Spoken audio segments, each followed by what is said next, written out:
Hi guys, this is Andrew and welcome to another episode on AF's Web Tutorials. In this episode, I'd like to show you factory method, which is another design pattern, and this time it's a creational pattern. So first, let's dive into a little bit of theory and then we will go to the code.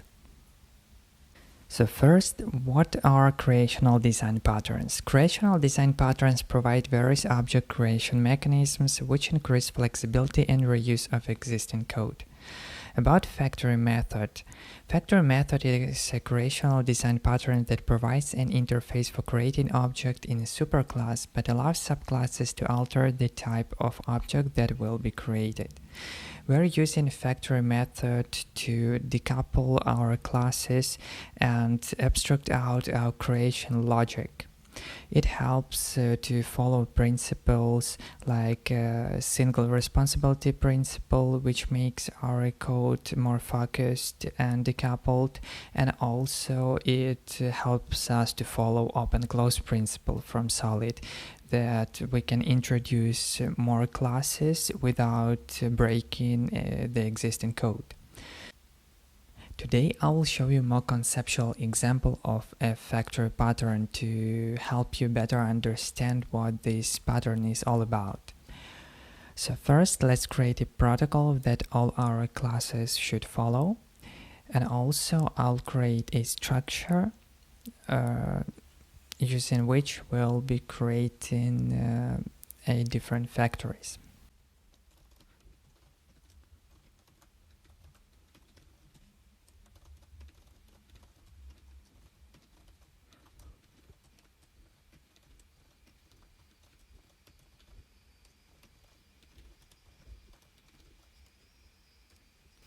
Okay, so here I created a computer protocol that has a method about device that all our structures must follow, and also operating system that our classes will be holding inside. So first, let's create a Mac, also iPhone and iPad structures.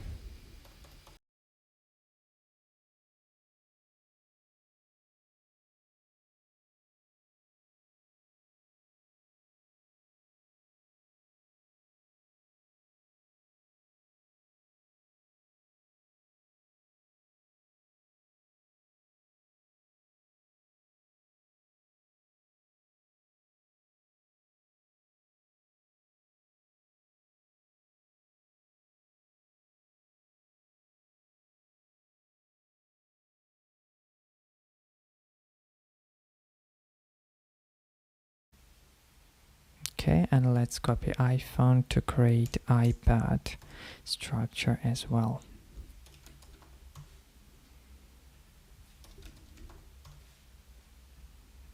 Okay, so here we have concrete types. How to create a factory? Factory must abstract out created logic, so our class that you will be using the factory doesn't know how to create those types. So we create struct computer factory,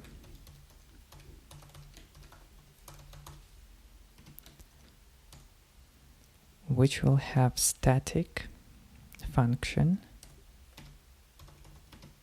make computer, and it will be creating computer using a system, which is our operating system structure, and it will return a computer type. We will use simple switch and switch our system type in order to distinguish what type of structure we need to return. Either it's going to be a Mac or iPhone or iPad.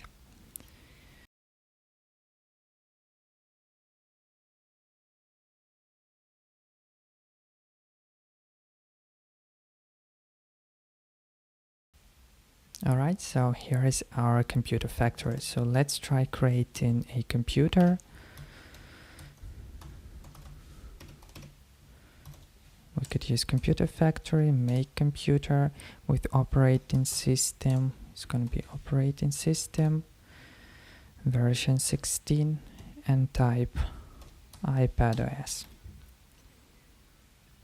then we print our computer and about device and hit and run. And here you can see it's gonna be iPad with iPadOS 16. So now let's create an array with operating system. And how could we benefit from a factory here? We could iterate through array and create a different type of object for every item from the array. It's gonna be systems,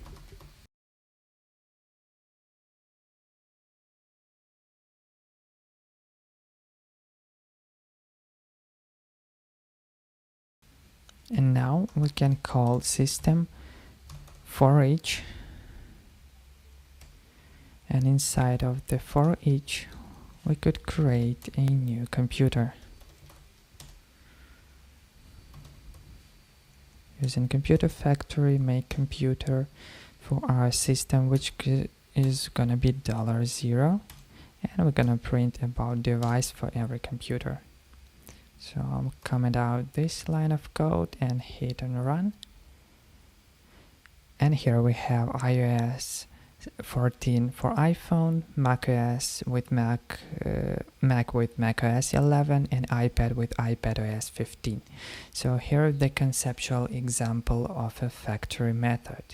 If you find this video interesting, give it a like, consider subscribing for this channel for more videos, and thank you for watching, and I will see you next episode. Bye bye.